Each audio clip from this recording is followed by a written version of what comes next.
What up? This your boy Cole with Cole Cowboy Sports Report, where I bring you the latest and greatest content of the Dallas Cowboys. So I do apologize again for my absence. I'm currently in school. This the last week of the semester. I'm trying to grind it, man. I got finals. It's crazy, but hey, a lot of stuff rolling through. Tomorrow is the draft. I'm happy about it because finally we can see, where we can fill in some of these holes that we got, and what we'll do after the draft as far as probably, hitting up free agency. Now we know how the Cowboys do.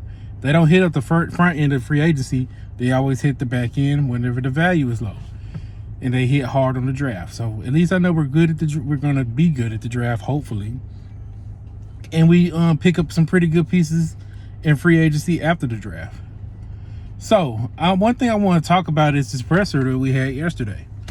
Mike McCarthy's, Steven and Jerry Jones, they all sat and they had a conference. They talked about the team this time and not no crypto crap. But a lot, when I heard this whole presser, it didn't make me feel good. I couldn't take nothing good from the presser, because the presser is basically still showing that Jerry Jones still got a problem with the whole Randy Gregory thing. He threw shots at Randy Gregory. He's trying to basically, as Law Nation say, put lipstick on a pig and try to justify what happened, with Randy Gregory. And basically had made the argument that he would rather have Dante Fowler and Dorrance Armstrong over Randy Gregory. And listen, I'm one of those guys where I understand where Jerry Jones is coming from.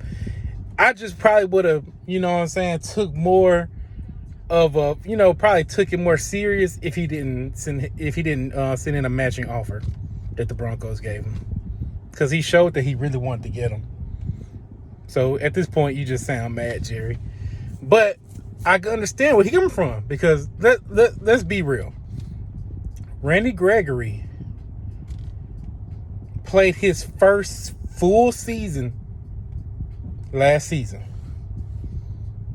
in his whole career. Randy Gregory is about to be, he 30, ain't it?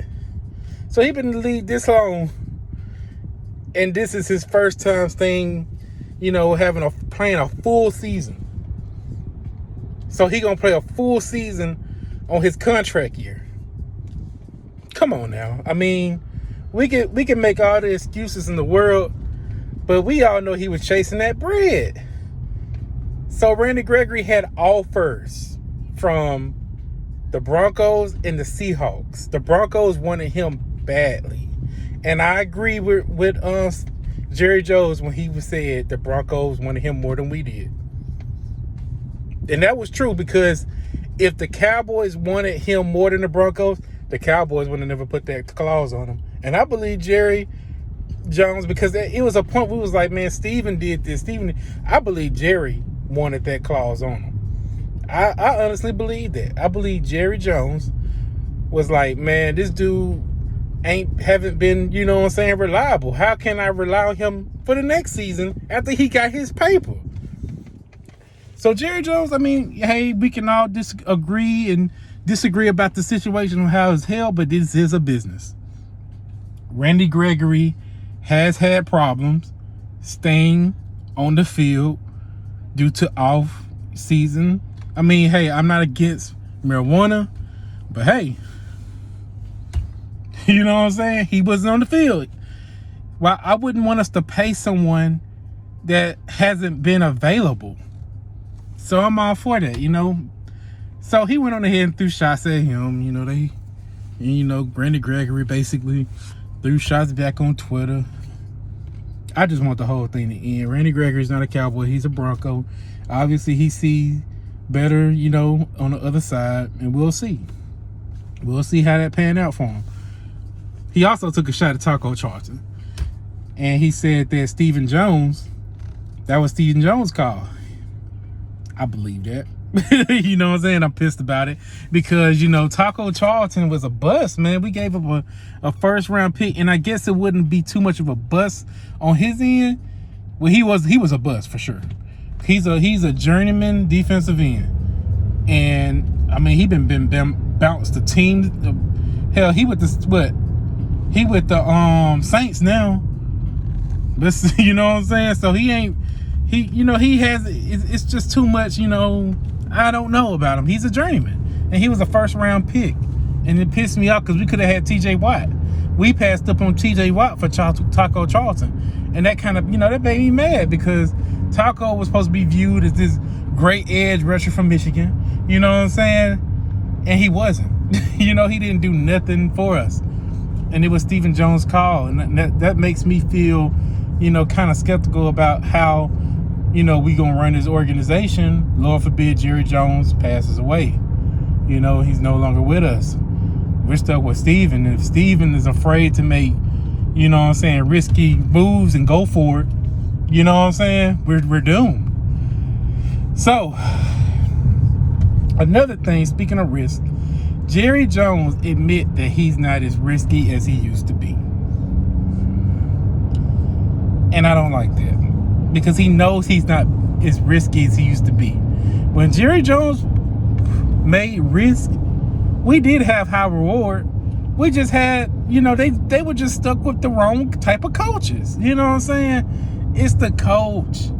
You know what I'm saying? He's not being put in a good system. Like, if we would have had Bill Parcells for a little bit longer, we could have worked out. You know what I'm saying? I believe we really would have had a good chance of making it to a NFC Championship game or the Super Bowl. It's all about the environment, the type of environment you're being put in, the atmosphere of the team. You know what I'm saying? How the coaches are, how the coaches handle the players. Who is being held accountable? We didn't have much coming from a coaching staff since Bill Parcells. So it's just been a lot. So I don't know what we're gonna do in the draft. A lot of people talking about, oh yeah, we're gonna trade up. A lot of clickbait. And let me tell you, a lot of clickbait today is Cowboys are desperate to move up to get Chris Olave and all that crap. I don't believe we're gonna do that. I don't believe, and I don't want us to give up to move up. I don't want us to give up picks or players, depending on which player it is, to get, and get somebody, and they don't pan out to be good. Now, it could be as good as, hey, we traded up to get Dez, and that worked out pretty good. I mean, if you want to say that. Dez Bryant was a good player, but did we go to a Super Bowl because of him? No. Or, or when we moved up to get Morris Claiborne.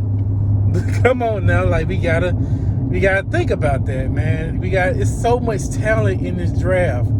It's too many needs, and we don't need to aim for the wants. We need to aim for our needs. I believe we need to get an offensive lineman with our first pick. I do. I believe we need to get a good offensive lineman in our first pick. And then, of course we gotta go for the edge. Find a nice good edge, maybe a linebacker. It's just so many out there. And we can go off of all these, hopefully they doing the tape. Because we can go off of what all these, so-called experts are saying. But if you look at that tape and you see who out there, the diamonds in the gym. I mean, we can go all the way back to 2016. 2016 was the year of quarterbacks, but that was completely thrown off. The only quarterback in 2016 that stayed with their current team is Dak Prescott. And he was taken out of the fourth round. So many horrible quarterbacks that's not even in the league. It's a lot of quarterbacks that's not even in the league.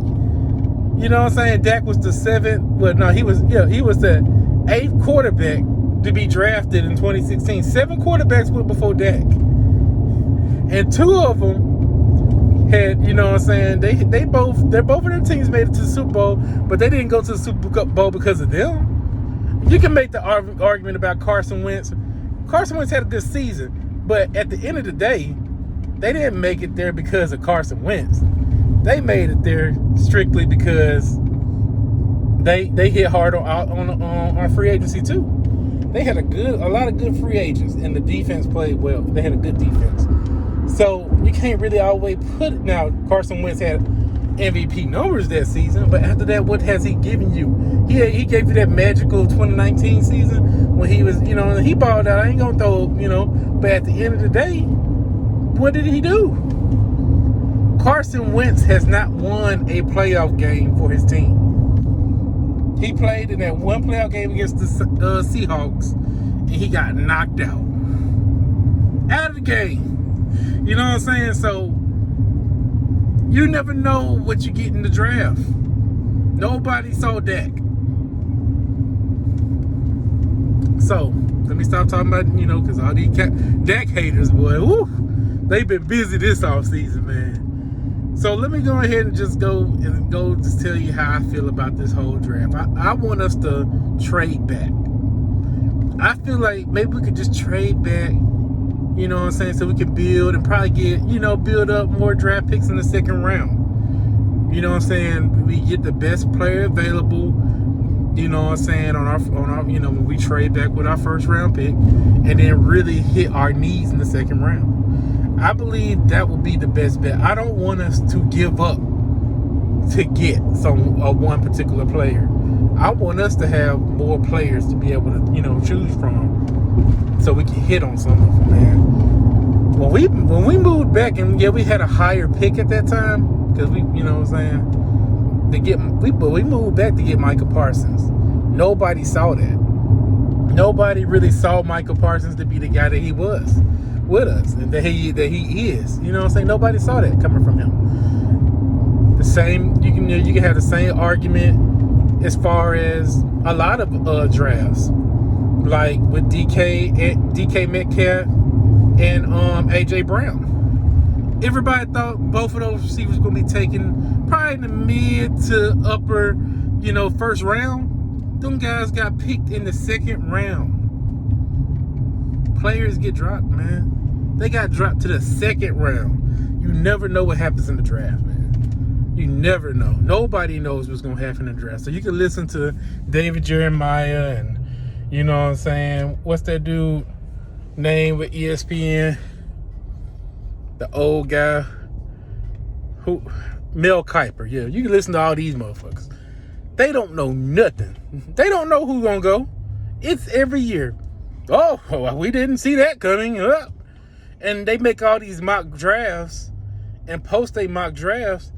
They make so many to the point where, they hit on one of them. They be like, yeah, I knew they were going to come. I made a mock draft about that. That's how they get you. So, Cowboy Nation, all we got to do is just, sit tight and just see who we get tomorrow. We can't control who we get. And when we pick them, don't go too hard on them. I can say that for myself. You never know what they'll turn out to be. You never know what they'll turn out to be. But in my opinion, I want us to get best player available, offensive line. Trade back and get a good the best player available in linebacker, edge, the best player available. Maybe a wide receiver. I want us to get another wide receiver. I want us to get a dog, but I don't want us to trade for him to get one. You know what I'm saying? So keep our heads up, man. There's nothing but good things to come. Y'all be easy.